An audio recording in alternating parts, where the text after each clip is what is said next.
चलिए आज समझते हैं कि एक चैंपियन वाली सोच आखिर बनती कैसे है। आज हम कुछ बड़े आइडियाज को लेंगे और उन्हें ऐसे स्टेप्स में तोड़ेंगे जिन्हें असल जिंदगी में इस्तेमाल किया जा सकता है। ठीक है, तो आज का सफर कुछ ऐसा रहेगा। पहले बात करेंगे उस पल की जब जिंदगी जोर का झटका देती है। फिर देखेंगे कि एक मजबूत कैरेक्टर कैसे बनाया जाता है, एक दमदार विजन की ताकत को कैसे इस्तेमाल किया जाए, कड़ी मेहनत को कैसे अपनाया जाए और आखिर में एक चैंपियन वाली सोच होती क्या है। सबसे पहले एक ऐसी सच्चाई की बात करते हैं जो हम सबके सामने आती है। कभी ना कभी ऐसा जरूर महसूस होता है कि हमारे बनाए सारी प्लान्स बस धरे के धरे रह गए। माइक टायसन ने कहा था, हर किसी के पास एक प्लान होता है जब तक कि मुंह पर एक मुक्का ना पड़ जाए। ये कड़वी लेकिन सच्ची बात है। जिंदगी हमें ऐसी चुनौतियों से जरूर टकराएगी जिनकी हमने कभी उम्मीद भी नहीं की होगी, और वही पल असल में हमें डिफाइन करता है। तो असली खेल इस मुक्के से बचने का नहीं है, क्योंकि वो तो आएगा ही। असली सवाल ये है, जब वो आता है तब क्या होता है? क्या हम नीचे गिरे रहते हैं या वापस उठकर खड़े होते हैं? और यही सवाल हमें सीधे हमारे पहले और सबसे जरूरी कॉन्सेप्ट पर ले आता है, कैरेक्टर का बनना। चलिए देखते हैं कि दबाव में लिए गए फैसले हमें कैसे बनाते हैं। देखिए, जब भी कोई मुश्किल आती है ना, तो दो ही रास्ते होते हैं। ज्यादातर लोग हार मान लेते हैं, बिखर जाते हैं और वहीं पड़े रहते हैं। लेकिन कुछ गिने चुने लोग जो चैंपियन बनते हैं, वो अपना कैरेक्टर दिखाते हैं, मुश्किलों पर जीत हासिल करते हैं और वापस लड़ते हैं। और ये एक सोचा समझा फैसला होता है। और मजे की बात ये है, कैरेक्टर कोई ऐसी चीज नहीं है जो हमें तोहफे में मिलती है। नहीं, इसे हर रोज खुद पर काम करके बनाना पड़ता है, छोटी छोटी जीतों से और मुश्किल समय में डटे रहने से। तो ये बात याद रखने वाली है, ये मुश्किल पल सिर्फ रुकावटें नहीं हैं, ये वो मौके हैं जो हमें बताते हैं कि हम असल में कौन हैं। अपनी जिंदगी के उन पलों के बारे में सोचकर देखिए जिन्होंने सबसे ज्यादा बदला। चांसेस हैं कि वो पल आसान तो नहीं होंगे। ठीक है, तो कैरेक्टर तो बन गया, लेकिन उसे एक मंजिल चाहिए, एक दिशा। और यहीं पर आती है एक क्लियर विजन की ताकत।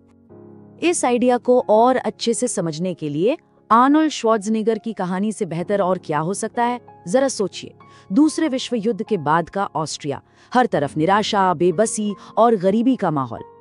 उनकी शुरुआती प्रेरणा बस एक जबरदस्त इच्छा थी, उस निराशा भरे माहौल से बाहर निकलने की। ये सिर्फ एक चाहत नहीं थी, ये एक जरूरत बन गई थी। और फिर एक चिंगारी मिली, एक तस्वीर जिसने एक धुंधली सी इच्छा को एक ठोस लक्ष्य में बदल दिया। एक बॉडी बिल्डिंग मैगजीन के कवर पर रेक पार्क की तस्वीर। और बस उसी एक पल में सब कुछ साफ हो गया।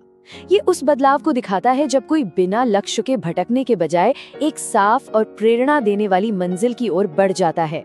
अचानक हर काम का एक मकसद मिल गया था। और यही है विजन की असली ताकत। ये हमें दिशाहीन भटकने से रोककर एक फोकस्ड, मकसद भरे सफर पर ले जाता है। ये एक मुश्किल संघर्ष को भी एक मजेदार राइड में बदल सकता है, क्योंकि तब हर काम का एक साफ मकसद होता है।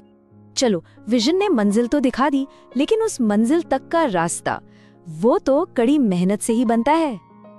अक्सर लोग कहते हैं टाइम ही नहीं है, तो इसका एक बड़ा सीधा सा हिसाब है। अगर 6 घंटे की नींद निकाल दें तो भी दिन में 18 घंटे बचते हैं। सवाल ये नहीं कि टाइम है या नहीं, सवाल ये है कि हम उस टाइम का करते क्या हैं। और बात सिर्फ टाइम की नहीं, एफर्ट की भी है। महान मोहम्मद अली का ये नजरिया इस बात पर जोर देता है कि असली तरक्की कंफर्ट जोन के बाहर होती है। वो गिनती तभी शुरू करते थे जब दर्द होने लगता था। सोचिए जरा इस बात को। मतलब सीधा है, अगर सपना बड़ा है तो मेहनत भी उतनी ही लगेगी, वो मुश्किल ही होगी, दर्द को अपनाना पड़ेगा, क्योंकि असली ग्रोथ तो वहीं होती है जहां तकलीफ होती है। तो आखिर में इन सब चीजों को एक साथ बांधने वाली वो कौन सी सोच है? चलिए अब उस चैंपियन माइंडसेट की बात करते हैं।